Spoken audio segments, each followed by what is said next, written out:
જગ્યાઓ છે બંધ કરો, બંધ કરો. ખૂની શિક્ષા,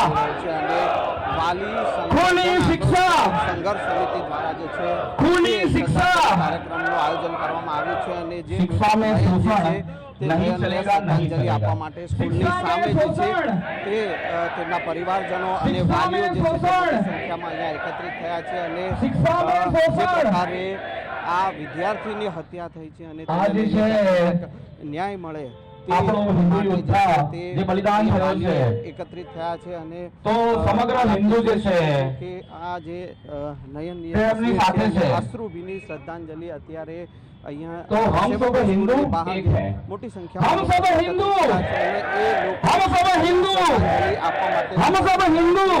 લોકો જે છે તેઓ પાસેથી જાણવાનો પ્રયાસ કરીશું જે રીતે અહીંયા શ્રદ્ધાંજલિ આપવા માટે આવ્યા છે. નયનને શ્રદ્ધાંજલિ આપવામાં આવી છે.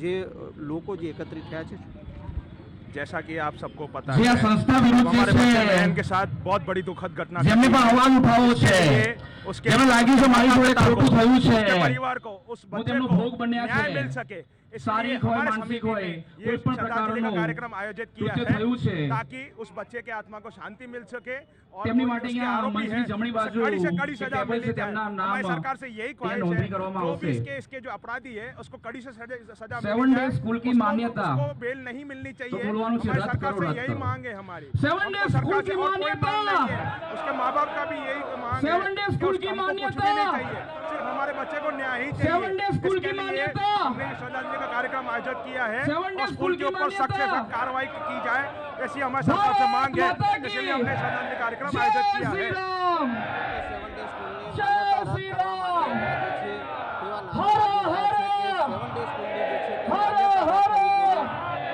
અને જે હિન્દુનો અત્યાચાર હવે બહુ થયો, હવે અમે સહન નથી 7 કરવાના. ડે સ્કૂલની માન્યતા રદ કરવાની માંગણી કરવાની. हिंदू अत्याचार नहीं सहेंगे, नहीं सहेंगे. हिंदू अत्याचार, हिंदू अत्याचार, हिंदू अत्याचार, हिंदू पे अत्याचार. સ્કૂલ નહીં જોઈએ. મારી દીકરી આ સ્કૂલમાં પડે છે. જેમાં એને કીધું છે કે 10 દાડા મહિના આ પહેલા સંસ્થા જે દારૂની છે બોટલ તેમનો વાંક તો પકડાઈ છે ગઈ જ, પણ જેમને નિર્મળ હત્યા કરી છે તે આરોપી પણ અત્યારે આરોપીઓને ફાંસીની સજા પ્રશાસનના માધ્યમથી પોલીસ વિભાગ તરફથી કેવા તે પકડી લીધો કેવા છે, ન્યાયની માંગ કરવામાં આવી. પણ તેમને કડકમાં કડક જે કેવા છે પ્રકારના ન્યાય? તેના ઉપર કાર્યવાહી થવી જોઈએ. બિલકુલ ન્યાયની તો આપણી માંગ તો છે કે તેમને ફાંસી અને થાય. આ બાળક જોડે જે થયું છે તો એ બહુ- આરોપી જે છે બહુ ખોટું તેમને ખોટું થયું છે ફાંસીઓ, ફાંસીઓ. અને જેટલું બને એટલું એમને સજા આરોપી મળી છે. કો! અને આ સ્કૂલ ટોટલી બંધ આરોપી થવી જોઈએ. કો! બધા આરોપી કો! ગેરકૃત્યો આ સ્કૂલમાં થાય છે. બધું દારૂ વેચાય છે, ડ્રગ્સ વેચાય છે, બધું થાય છે. ખૂની અને શિક્ષા હથિયારો લઈને આવે બંધ છે, કરો, બંધ નોનવેજ કરો. લઈને આવે ખૂની છે, શિક્ષા! બધું એટલે જબરદસ્ત કામ થાય છે. ખૂની અને શિક્ષા! દાદાગીરી અપૂર્વ દાદાગીરી છે આ ખૂની લોકોની. શિક્ષા. જે પ્રકારનો આક્રોશ જે છે તે અહીંયા ઉપસ્થિત નયન તેરા મોટી બલિદાન સંખ્યામાં લોકો નહીં જે છે તે ભૂલેંગે, એકત્રિત નહીં થયા ભૂલેંગે. છે અને નયન તેરા મૃતક બલિદાન! જે છે તે શ્રદ્ધાંજલિ આપવા માટે અહીંયા નયન એકત્રિત તેરા થયા છે. બલિદાન! સાથે સ્કૂલની માન્યતા નયન રદ તેરા કરવી તેવી બલિદાન! માંગ કરવામાં આવી રહી છે. નયન કેમેરામેન તેરા હરીશ શર્મા સાથે બલિદાન! સંજય ટાંક, ન્યૂઝ 18 ગુજરાતી, અમદાવાદ.